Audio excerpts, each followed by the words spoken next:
"A roof for tonight?" she asked. The rancher offered. Forever the wind moved softly across the open grasslands, bending the tall silver-green blades in slow waves. Two suns hung low in the sky, one pale gold and the other a warmer orange, spreading long shadows across the ranch. The light made the fences shine like thin lines of fire. Far away, the hills looked smooth and purple, like they had been painted with a quiet hand. Eli Carter stood near the water trough with a metal bucket in one hand. He watched his herd with the calm focus of a man who had learned to read small signs. The animals were not cattle, not exactly. They were broad-shouldered grazers with thick fur and gentle eyes, shaped by old earth genes and new frontier needs. Eli called them mossbacks because of the soft green patches that grew along their spines. They moved slowly, chewing, breathing, living without hurry. This world was not famous. It did not sit on any important trade lane. It was not a place people talked about in bright city bars. It was a border world, a quiet dot at the edge of human space. That was exactly why Eli lived here. He liked the silence. He liked the honest work. He liked waking up to the sound of wind, not the sound of engines and crowds. He had tried other lives once. He had worn clean uniforms. He had attended meetings where people spoke too much and meant too little. In the end, he had come here and built something simple. Fences, water lines, a small house with a wide porch, and a ranch that asked only for steady hands and patient care. He poured the water into the trough and listened as it splashed. One of the mossbacks stepped forward, drank, and blinked at him slowly. Eli gave it a small pat on the neck. The animal leaned into the touch like it trusted the world. That trust was something Eli understood. Trust was easy between creatures who could see each other clearly. But the galaxy outside the ranch fence was full of things you could not see until they were already close. A beep came from the small device clipped to Eli's belt. He wiped his hand on his jeans and pulled the device up. A simple warning icon flashed, perimeter sensor. Not the big alarm, not the one for storms or fence breaks, just a gentle notice that something was near the boundary. Eli frowned. He didn't get many visitors. Most days, the only signals were from weather drones or the occasional supply shuttle that flew high overhead and never landed. He had an old landing pad near the barn, but it was covered in dust now, and a stubborn weed grew from a crack in the concrete like it owned the place. He looked toward the far fence line. The light was getting softer, the shadows longer. If something was out there, it would be hard to see unless it moved. He started walking. His boots pressed into the dry soil. The ranch air smelled like grass and warm stone. A small flock of local birds rose up from a bush and scattered into the sky. Eli kept his pace steady, not rushed. On a world like this, panic made trouble. Calm solved it. The perimeter fence ran for a long distance, but the sensor signal pointed him toward the eastern section, near a shallow dip in the land where the grass grew thicker. Eli reached a small hill and looked down. At first, he saw nothing. Then he noticed a shape near the fence posts. It was low to the ground, partly hidden by grass. It did not look like an animal from his ranch. It did not move like one either. Eli's chest tightened. He did not reach for a weapon. He didn't keep one on him. Out here, the most dangerous thing was usually a broken pump or a sick mossback. But still, he slowed down and watched carefully. The shape shifted. It was a person, or at least it was something that wore clothing and had limbs like a person. It was crouched, leaning against the bottom rail of the fence. One arm moved weakly, as if the body was trying to push itself upright but could not find the strength. Eli stopped a few steps away, keeping the fence between them for a moment. "Hey," he called, voice firm but not harsh. "You all right out there?" The figure's head lifted. Eli saw a face that was not human. Large, dark eyes reflected the sunset like pools of ink. The features were fine and strange, with a beak-like mouth and smooth, pale skin. A thin crest of feathers rose along the top of the head, and those feathers trembled slightly in the wind. Alien. Eli had seen aliens before, but not often, and never on his land. Most non-human travelers stayed near ports, markets, places with fuel and crowd noise. They did not usually wander into open grasslands at sunset and collapse beside a fence. The figure tried to speak. The sound that came out was thin and broken, not shaped like human words. Eli held up his empty hand to show he meant no harm. "Easy, don't push yourself." He moved closer, stepping around the fence gate. The gate was normally chained, but Eli kept a quick-release latch for emergencies. He opened it and walked into the boundary area. Now he could see her more clearly. She was smaller than him, light-boned, wrapped in a travel cloak that looked dusty and worn. A small bag hung at her side and a simple pendant rested at her throat. The pendant was made of dark metal with a tiny blue light that blinked steadily. A translator. That was good. At least they might understand each other. Eli crouched down carefully, keeping his posture calm. "Can you hear me?" The alien blinked slowly. Her chest rose and fell fast, as if she had been walking too long without rest. One hand pressed against her side. There was no blood, no open wound, but her movements were stiff, and she looked exhausted in a way that went deeper than tired muscles. She touched the pendant with trembling fingers. The blue light pulsed faster for a moment, then steadied. A rough voice came out, formed by the device more than by her own throat. "I hear." Eli let out a breath he didn't know he was holding. "Okay, that's good. What's your name?" She swallowed. Her eyes flicked around, watching the open land as if it could suddenly bite her. "Lura," the translator said. "Lura," Eli repeated. "I'm Eli, you're on my ranch." Her gaze moved to his face. For a moment, something like fear softened into something like disbelief. "Ranch," she repeated quietly. "Yeah," Eli said. "Out here it's mostly just grass and work. No city, no port."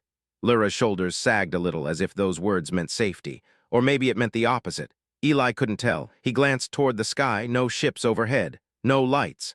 The suns were almost touching the horizon. Night would come fast once they dipped. "Are you hurt?" Eli asked. Lura tried to stand. She made it halfway, then her legs gave out again. Eli reached out and gently supported her elbow. She felt light, like she could break if he held her too hard. "Not hurt," the translator said after a pause. "Just empty."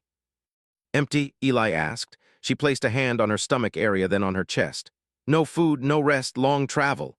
Eli nodded. That made sense. Exhaustion could crush a body as surely as anything else. "How long have you been out here?" Lura hesitated. Her eyes lowered. "Many hours," the translator said. "Maybe more. I did not count. I only walked." Eli looked at her thin bag and the dusty cloak. "Where did you come from?" The feathers on her crest tightened almost like a reflex. "Not safe," the translator said softly. Eli did not push. He could hear the edge in that voice, the caution. Whatever her story was, it wasn't a happy one. Out here, people didn't run toward a lonely ranch unless they had nowhere else to go. He stood slowly, still supporting her. "Listen, Lura, I've got a house. It's not fancy, but it's warm. You can rest. You can eat, no pressure." Lura stared up at him. Her eyes were wide and wet-looking, not with tears exactly, but with a shine that made her seem even more fragile in the sunset light. She asked something very small, almost like she didn't want the words to exist. "A roof for tonight?" The translator made the sentence sound broken and simple, but the meaning hit Eli in the chest. She wasn't asking for help long-term. She wasn't asking for transport or money. She was asking for one night of shelter, like that alone was too much to hope for. Eli's mind flashed through warnings he had heard over the years. Don't take in strangers. Don't get involved in interstellar problems. Don't make your quiet life visible to the wrong people. But Eli also remembered what it felt like to be lost once. He remembered a time when he had needed someone to treat him like a person, not like a burden. He looked at Lura again, thin, shaking, trying to stand with pride but failing. "You can have a roof," Eli said, "and a meal. And a bed, for tonight at least. We'll figure out tomorrow when it gets here." Lura blinked slowly. Her shoulders dropped as if a weight had finally been allowed to fall. She did not smile. She did not celebrate. Instead, she just whispered, "Thank." It was one word, but it carried a whole world behind it. Eli guided her toward the ranch house. The walk was not far, but Lura moved carefully, like every step was expensive. Eli kept his pace matched to hers. He pointed out things along the way without thinking. The water tanks, the barn roof, the small patch of garden he kept behind a wire fence to protect it from local wildlife. Lura listened with the attention of someone who didn't want to miss anything. Her eyes lingered on the mossbacks grazing in the distance. They lifted their heads and watched her, calm and curious. "They won't hurt you," Eli said. "They're gentle." Lura's crest feathers loosened a little. "They look peaceful," the translator said. "They are," Eli replied. "I try to keep it that way." When they reached the porch, the house looked even smaller against the wide sky. Wooden steps creaked under Eli's boots. A single porch light flicked on automatically as the suns dipped lower. The warm glow made the place look inviting, like a small island of comfort in the middle of a huge world. Lura paused at the edge of the porch. She stared at the open doorway as if it was a line she wasn't sure she was allowed to cross. Eli unlocked the door and held it open. "Come on in, you're safe here." The words were easy to say, but Eli felt the weight behind them.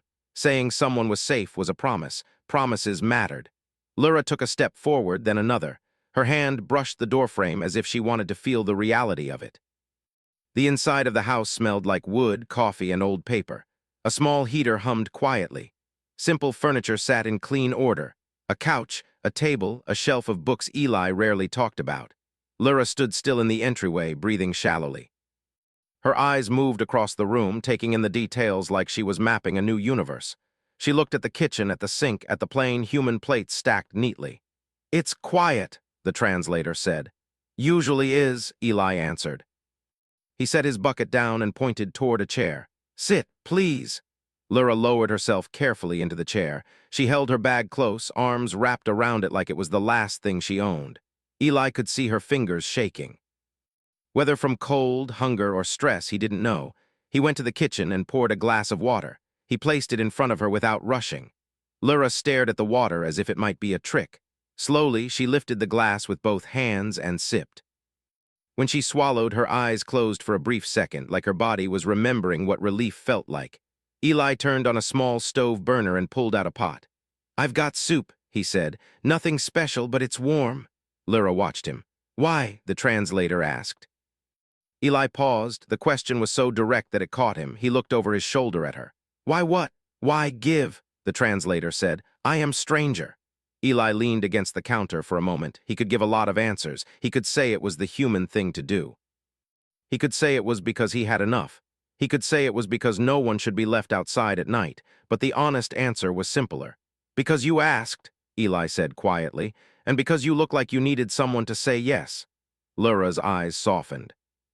Her crest feathers lowered, not from fear this time, but from something that looked like emotion she didn't want to show. Eli returned to the pot, poured soup, and warmed it. While it heated, he glanced at the small window above the sink. Outside, the ranch stretched into darkness. The stars began to appear bright and sharp, like holes punched into the sky. A small part of Eli's mind whispered again, this could bring trouble. He ignored it for now. He placed a bowl of soup in front of Lyra and handed her a spoon. "Eat slow," he said. "No rush." Lyra stared at the bowl. The steam rose gently, carrying a smell of herbs and vegetables. She lifted the spoon, hesitated, then took a careful bite. Her shoulders loosened after the first swallow. She took another bite, then another. It was not messy, not greedy. It was like watching someone who had been starving try to remember how to be normal. Eli sat across from her with his own cup of tea. He didn't ask more questions. He didn't want to push her into talking before she felt ready. He just stayed present, a quiet human in a quiet house, letting the warmth do its work. After a few minutes, Lyra spoke again, softly. "Roof," the translator said, as if repeating the idea to make sure it was real. Eli nodded. "Roof. And," she paused, searching, "tonight." "Tonight," Eli agreed. Lyra looked down at her hands, then back up at him. Her eyes were full of something hard to name, not joy exactly, something closer to shock. Like she had expected the universe to be cold, and now she didn't know what to do with warmth. Outside, the last light of the suns faded completely. The porch light glowed steady. The mossbacks settled down in the fields. The ranch became a small dot of life under a wide sky. Eli watched Lyra take another careful bite of soup. He thought about how a single stranger at a fence could change the shape of an evening, and maybe more than that. He didn't know her story. He didn't know what she was running from. He didn't know what tomorrow would bring. But he knew what he had offered, a roof for tonight. Morning came slowly on the ranch, like the world did not want to wake up too fast.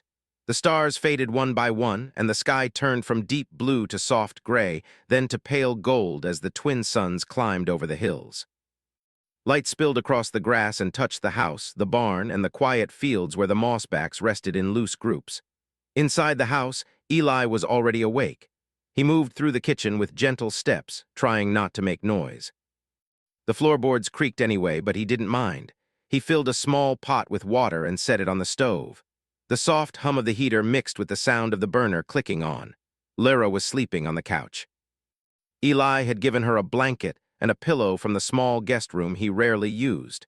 She had hesitated before taking them, like she wasn't sure she was allowed to accept something that wasn't asked for. In the end, she had wrapped herself in the blanket and fallen asleep almost at once, her breathing slow and steady. Now, in the morning light, Eli could see her more clearly. The feathers on her crest were spread loosely, not tight with fear. Her hands were open, not gripping her bag anymore. For the first time since he had found her, she looked like someone who felt safe enough to rest. The pot began to steam. Eli poured ground beans into a simple filter and made coffee the old way, slow and careful. He liked the smell. It made the house feel alive. He glanced at the small window above the sink. Outside, one of the mossbacks had wandered close to the fence near the garden, chewing calmly. The ranch looked the same as it always did. Quiet, open, honest. But something was different now. There was someone else under his roof. Eli set a mug on the table and poured the coffee. He took a sip and leaned back in his chair, waiting. A soft sound came from the couch. Lura shifted. Her eyes opened slowly, blinking against the morning light that slipped through the curtains. For a moment she looked confused, like she didn't know where she was. Then she saw Eli. Her body tensed just a little, her crest feathers pulled in closer. "Morning," Eli said gently. The translator pendant at her throat glowed faintly as it activated. "Morning," it repeated in a quiet, steady voice. Lura sat up slowly. She looked down at the blanket around her, then at the pillow, then around the room. The table, the chairs, the shelf of books, the small kitchen. It was like she was seeing it all for the first time again, but with new eyes. "I did not leave," she said, almost like a question. Eli smiled a little. "No, you didn't." She touched the edge of the couch as if checking that it was solid. "You said tonight." "Tonight turned into morning," Eli replied. "That happens." Lura tilted her head slightly, thinking about that. Then she looked at the mug in front of him. "Smell," the translator said. "What is it?" "Coffee," Eli said. "You want some?" Lura hesitated. "Is it safe?" Eli nodded. "For humans, yeah. For you, I don't know, but I can make something else. Tea, water." She thought for a moment. "Water," she said. Eli stood and poured her a glass. He placed it gently on the table in front of her. She picked it up and drank slowly, like she was still afraid it might disappear if she moved too fast. "Did you sleep okay?" Eli asked. Lura nodded. "It was quiet," the translator said. "No engines, no voices, no warnings." Eli frowned slightly. "Warnings?" Her crest feathers lowered a bit.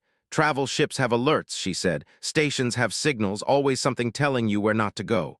"And here?" Eli asked. Lura looked around again. "Here there is only wind."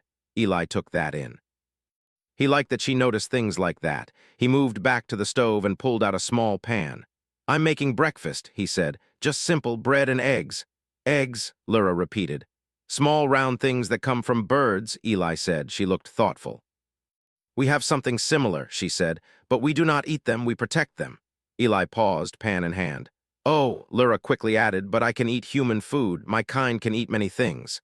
"Good," Eli said, relieved. "I'd hate to start the day by doing something wrong." Lura watched him as he cooked. She followed every movement, every sound. The way he cracked the eggs, the way the bread toasted and popped up. It was clear she wasn't just watching food being made. She was watching how a human lived. They ate at the table together. Lura held the fork awkwardly at first, but she learned quickly. She didn't talk much while she ate, but her eyes were active, always moving, always noticing. After breakfast, Eli stood and stretched. "I've got chores," he said. "You don't have to help. You can rest or sit. Or walk around the yard, just stay inside the fence." Lura looked up at him. "Why fence?" she asked. "To keep the mossbacks in," Eli said, "and to keep other things out." "Other things?" Lura asked. "Mostly wild animals," Eli replied. "Nothing too dangerous." "But they can be curious." Lura nodded. "Curiosity can be dangerous," she said quietly. Eli grabbed his jacket from the back of a chair. "You can come with me if you want," he said. "Just stay close." Lura stood slowly. "I want to see," she said. They stepped outside together. The morning air was cool and fresh. The grass glowed under the rising suns, and the mossbacks lifted their heads when they saw Eli. One of them let out a low, gentle sound like a greeting.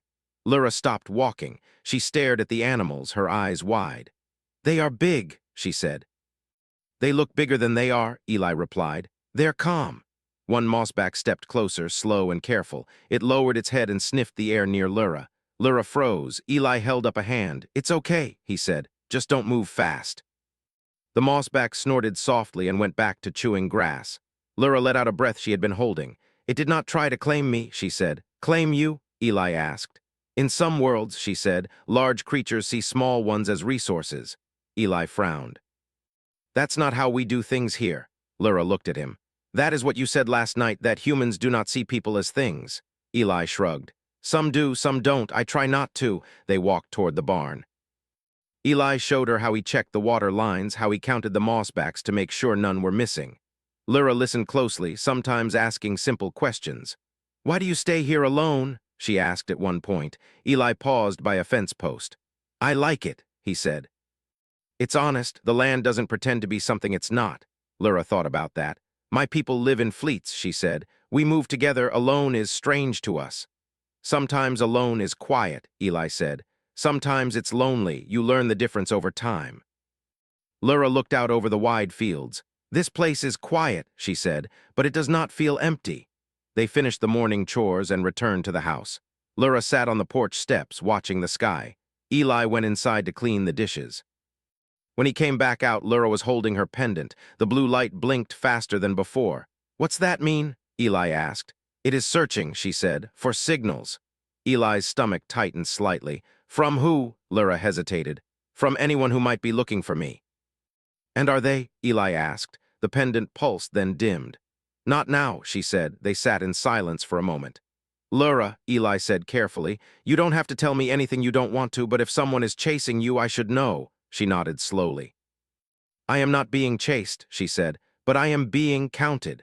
Counted, Eli repeated. My fleet was lost, she said. Some of us survived, we were listed as recoverable. That means others can claim us for work, for contracts, for systems that need labor.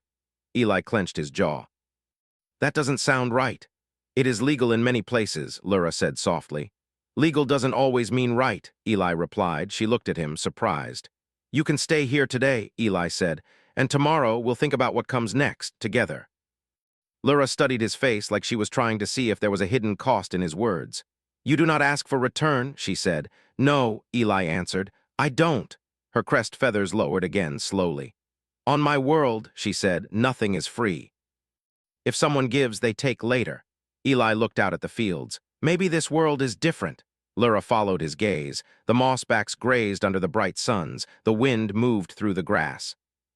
The fence stood quiet and strong, not as a cage, but as a boundary that kept a small piece of peace in place. For the first time since she had arrived, Lyra smiled. It was small and unsure, but it was real. Then, she said, I will learn this world. Eli nodded. And I'll help you.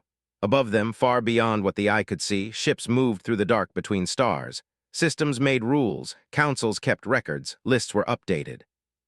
But down on a quiet ranch, on a forgotten world, a human and an alien sat side by side on a wooden porch, sharing the morning sun and the simple idea that maybe, just maybe, not everything in the galaxy had to be a trade.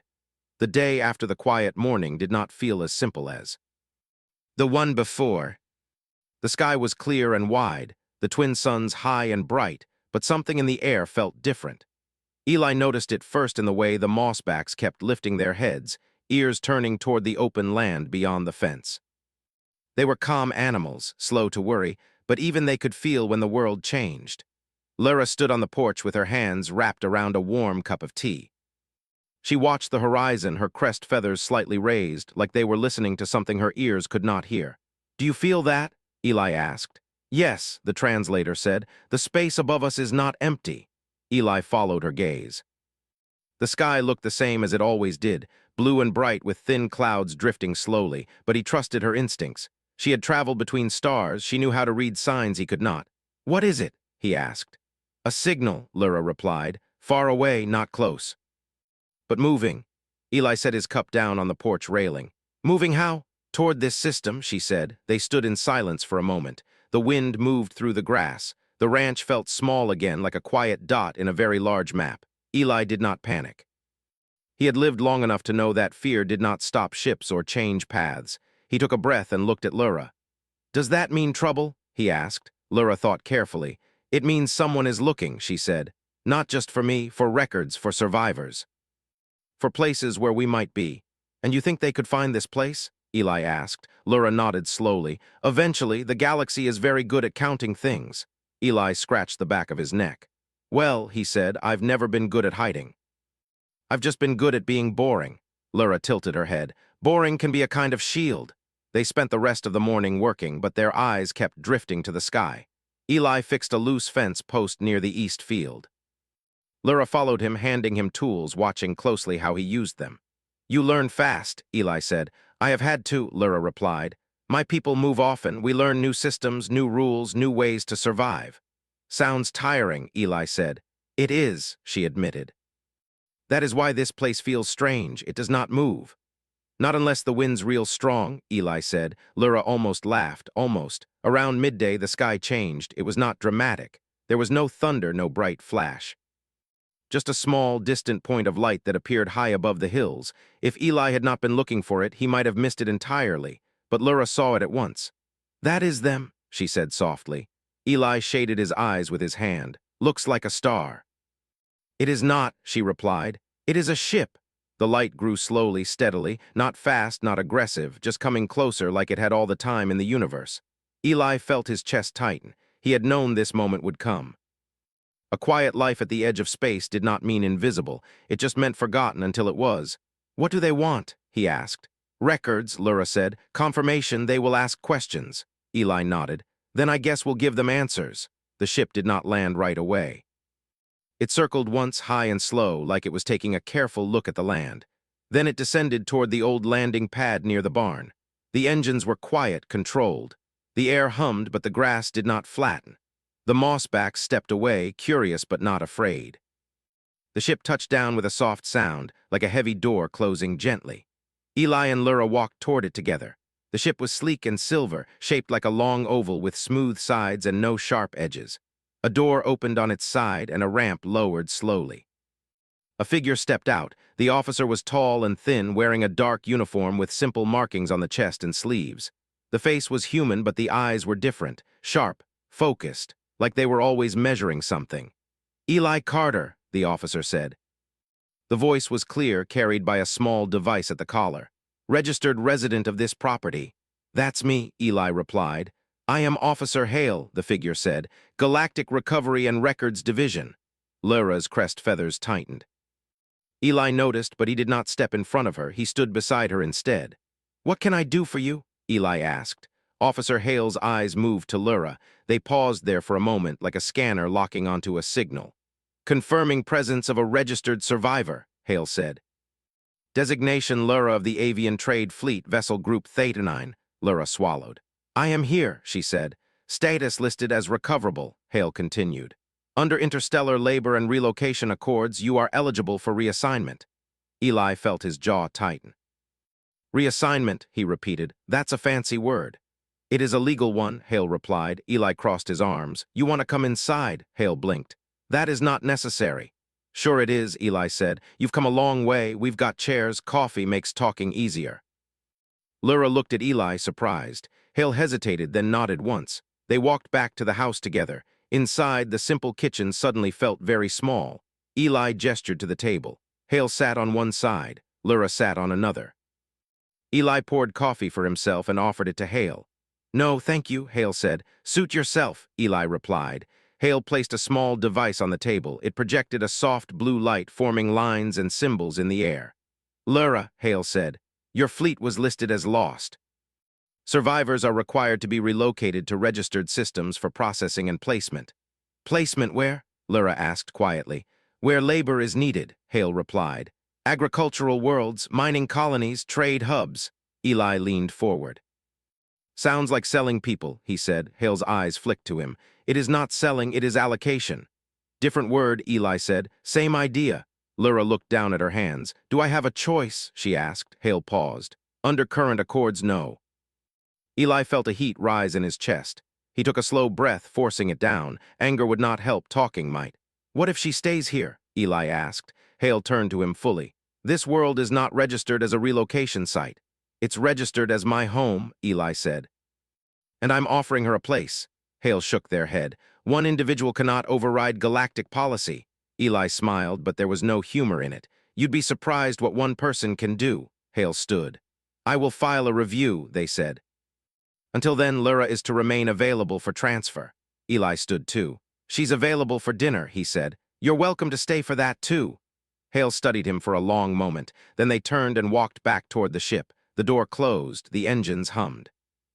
The ship lifted into the sky and became a point of light again, then disappeared. The ranch was quiet once more. Lyra let out a breath she had been holding for what felt like hours. "They will come back," she said. "Yeah," Eli replied. "I figured." "You did not have to speak for me," she said. "I wanted to," Eli answered. "No one should talk about you like you're a box to be moved." Lyra looked at him. Her eyes were wide, full of something like disbelief again. "On my worlds," she said, "no one speaks to officers like that." "On my ranch," Eli replied, "I do." They sat on the porch as the afternoon light softened. The mossbacks returned to grazing. The wind moved through the grass like nothing had happened, but something had. "Eli," Lyra said after a while, "if they force me to leave, I do not want to go quietly." Eli nodded. "We'll figure something out." "What?" she asked. "I don't know yet," he admitted. "But I know this, you're not a thing to be counted, you're a person. And I'm not letting the galaxy forget that." Lyra looked out at the wide land, the fences, the small house that had become more than a shelter. "My people say," she said, "that the universe is cold, that you survive by finding warmth where you can." Eli followed her gaze. "Then maybe this place can be a small fire." The suns dipped lower. The stars began to appear again. Far away, systems updated records, officers filed reports, councils reviewed policies. But on a quiet ranch, a human and an alien sat side by side, facing a much bigger universe together, and neither of them felt quite as small as they had before. The days after the officer's visit did not return to normal. The ranch still looked the same. The mossbacks still grazed. The wind still moved through the grass, and the twin suns still rose and fell in their quiet rhythm. But something new lived in the air now, something that could not be seen. It was the feeling of being noticed. Lyra felt it every time she looked at the sky. She spent more time near the house, closer to the walls, closer to the porch roof. Not because she thought the wood and metal could stop a ship, but because being near the home made her feel steadier. Eli noticed this and did not say anything. Instead, he kept his own work closer to the house too, fixing small things that did not really need fixing. One morning, a soft sound came from Lyra's pendant. She was sitting at the table, drawing simple shapes on a piece of paper with one of Eli's old pencils. The blue light on the pendant blinked slowly, not fast like a warning, but not calm either. Eli looked up from his cup of tea. "What's that mean?" Lyra tilted her head, listening to something only she could hear. "It is not a search signal," she said. "It is a message." "From who?" Eli asked. "From someone like me," she replied. "A survivor." Eli stood. "Can you answer it?" Lyra nodded. She touched the pendant and the light grew brighter. A soft voice filled the room, not loud, not clear, but full of emotion. "Is this the human place?" the voice asked. Lyra's eyes widened. "Yes," she said quickly, "it is." There was a pause, then the voice came again, shaking. "Are they kind?" Lyra looked at Eli. He gave her a small nod. "Yes," she said, "they are." The signal faded after that, but the room felt different, bigger, like the walls had moved back a little. "More will come," Lyra said softly. Eli rubbed his chin. "I was afraid you'd say that." "They are lost," she said. "They look for places where they can rest, where they are not counted first and seen later." Eli walked to the window and looked out at the wide land. "I've got space," he said. "Not fancy space, but space." The first visitor arrived 2 days later. A small shuttle landed near the old pad, not sleek like the officer's ship, but scratched and tired-looking, like it had been flying longer than it should have. The ramp lowered, and a short, round alien stepped out, covered in thick gray fur, carrying a bag almost as big as their body. They looked around slowly, carefully. Eli walked out to meet them. Lyra stood on the porch, her crest feathers lifted in recognition. "You came," she said. The newcomer made a soft, happy sound and hurried forward. They spoke in a fast, rolling language, and Lyra answered just as quickly. Eli did not understand the words, but he understood the feeling. Relief, gratitude, something like hope. Eli held out his hand. "Welcome," he said. The alien looked at his hand, confused. Lyra gently touched their arm and explained. The alien took Eli's hand in both of theirs and shook it a little too hard. After that, the ranch changed, not all at once. Slowly. Like water finding new paths in the ground. One traveler became two. Two became five. They did not arrive in fleets or lines. They came alone or in pairs, in small, quiet ships that landed carefully and left carefully, as if they did not want to make too much noise in the universe. Eli added more chairs to the table. He pulled out old blankets from storage. He cleared space in the barn for sleeping mats. He showed people where the water was, where the food was, how to walk near the mossbacks without scaring them. Lura became the bridge between worlds. She translated words, but also feelings. She explained human habits to the newcomers and alien customs to Eli. She showed others how humans shared food without asking for payment. How humans listened, even when they did not fully understand. One evening, a tall, thin alien with skin like smooth stone sat on the porch and watched Eli repair a broken step. "Why do you do this?" the alien asked through Lura's translation. "You gain nothing." Eli wiped his hands on his jeans. "I gain company," he said, "and a quiet conscience." The alien thought about that for a long time. The ranch became known in small, quiet ways, not on public maps, not in official records, but in messages passed from traveler to traveler, from survivor to survivor. There is a human world where the door is open. There is a place where you are not a number. There is a ranch with warm food and a man who listens. Eli did not like the idea of being talked about. It made him uncomfortable. He was not trying to build a reputation. He was just trying to help the people who showed up at his fence. But the galaxy noticed anyway. One afternoon, a signal came through Eli's old communication unit. He almost missed it. The device had not been used in years. The screen flickered to life. "Eli Carter," a calm voice said, "this is the Interstellar Council." Eli blinked. "That's a big title for a small screen." "We are aware of increased traffic to your property," the voice continued. "We would like to understand why." Eli leaned back in his chair. Lura stood beside him, listening. "People need a place to rest," Eli said. "I've got one." "That is not an official function of your world," the voice replied. "Maybe it should be," Eli said. There was a pause. "Your actions are being discussed," the voice said. "Some see them as disruptive, others see them as interesting." "Interesting how?" Eli asked. "As an example," the voice said, "of a different way to treat displaced populations." Eli looked at Lura. She watched the screen with careful eyes.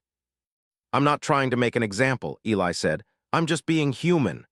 The signal ended after that, but the message stayed. More visitors came. Some stayed a night, some stayed a week. A few stayed longer, helping around the ranch, fixing fences, cooking meals, teaching each other songs and stories from worlds Eli had never heard of. The ranch became louder, not noisy but full. Laughter in strange languages. Music made from small devices and softer instruments.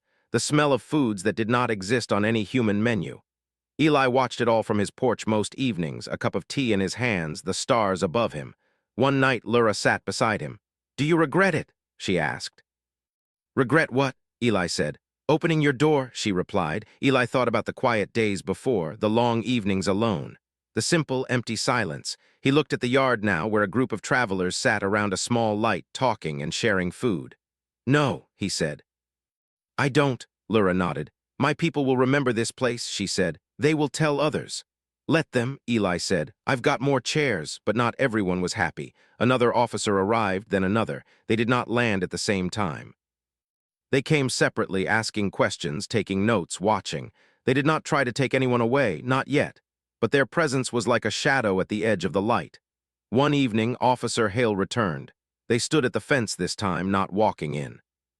"You have created a problem," Hale said. Eli leaned on the fence across from them. "I've created a dinner table," he replied. "Big difference." "You are encouraging movement outside regulated systems," Hale said. "I'm encouraging people to sit down and eat," Eli said. "Also a big difference?" Hale looked past him at the ranch, at the figures moving in the soft light, at Lura standing near the porch. "You cannot protect them forever," Hale said. Eli met their eyes. "I don't have to," he said. "I just have to protect them tonight." Hale did not reply. They turned and walked back to their ship. The ranch held its breath until the ship left the sky again. Later that night, Lura spoke quietly to Eli. "They are afraid," she said. "Of what?" Eli asked. "Of this becoming normal," she replied. "If kindness becomes expected, many systems will have to change." Eli smiled faintly. "Sounds like a good problem to have." The stars burned bright above them. The mossbacks slept in the fields. The travelers rested under the roof, on the porch, in the barn, wherever they found space. The ranch was no longer just a ranch. It was a small, living idea. Years passed in a way that felt both slow and fast at the same time. The ranch changed, but it did not lose its heart. The old wooden fence was replaced piece by piece with stronger posts and smooth metal rails. built by many hands instead of just one.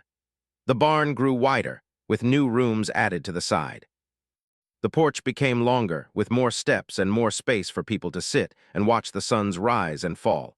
The mossbacks still grazed in the fields, calm and steady like they always had. They had become used to seeing many kinds of faces now. Fur, feathers, smooth skin, rough skin, eyes of every shape and color. The animals did not care. They accepted the world as it came to them. So did the ranch. Eli's hair turned gray. It happened slowly. First, a few strands at the sides, then more at the temples. He did not try to hide it. He wore the years like he wore his old jacket, comfortable and honest. His steps became slower, but his hands were still steady. He still woke up before the suns most mornings, still liked to make coffee the old way, still liked to sit on the porch and listen to the wind. Lyra changed too. Her crest feathers grew longer and stronger, marked with small bands of color that showed her status among her people. She traveled now, moving between systems, speaking for those who did not have a voice. She learned the language of councils and officers, of laws and records. But no matter how far she went, she always came back to the ranch. It was still home in her heart. The galaxy had given the place a name.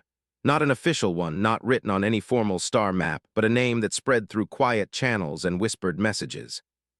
They called it the Promised Place, because if you reached the ranch, if you stood at the fence and asked, someone would say yes. One evening, Eli sat in his favorite chair on the porch, a blanket over his legs. The air was warm and the sky was painted with soft pink and gold as the suns began to set. Lyra walked up the steps beside him. "You look tired," she said. "I am tired," Eli replied with a small smile. "It's been a long road." "It has been a good one," she said. He nodded. That too. They sat in comfortable silence for a while, watching a group of new arrivals cross the field toward the house. They moved slowly, carefully, like people stepping into something they were not sure they deserved. Lyra stood. "I should go greet them," she said. "I know," Eli replied. She paused, then turned back. "Do you remember the first night I came here?" Eli smiled. "Hard to forget." "I only asked for a roof," she said. "And I only had a small house," Eli replied. Lyra looked around at the wide porch, the long barn, the lights glowing in many windows. "You have much more now." "I had help," Eli said. Lyra reached out and touched the railing. "You had a choice." Later that night, a message arrived from the Interstellar Council. Not a call, not a demand. A message. It was short and careful. They had created a new status. The ranch and places like it that had begun to appear on other worlds would be recognized as sanctuary zones. Places where displaced travelers could rest without being claimed, counted, or moved without their consent. It was not perfect. There were still rules, still limits, still systems that resisted. But it was a start. Eli read the message slowly, then handed the screen to Lyra.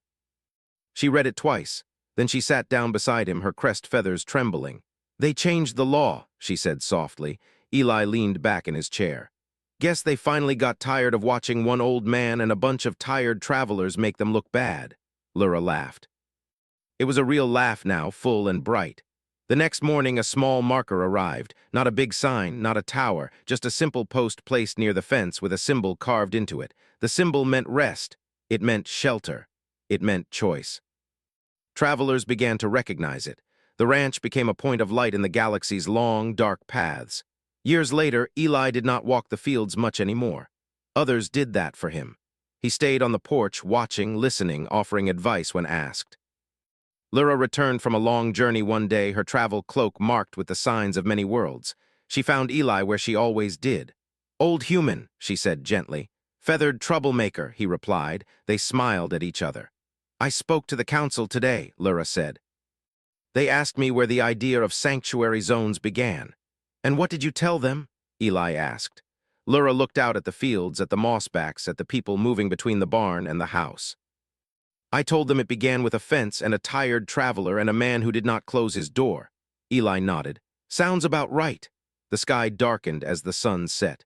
The stars came out one by one like they were checking in. Eli felt the evening chill and pulled the blanket tighter around himself. Lyra noticed and stood. "Come inside," she said. "It is cold." "In a minute," Eli replied. "I like to watch the stars." Lyra sat back down beside him. "Do you ever think about what would have happened if you had not come to the fence that day?" she asked. Eli thought about it, about the empty house, the quiet nights. the simple, small life he had planned for himself. "Sometimes," he said.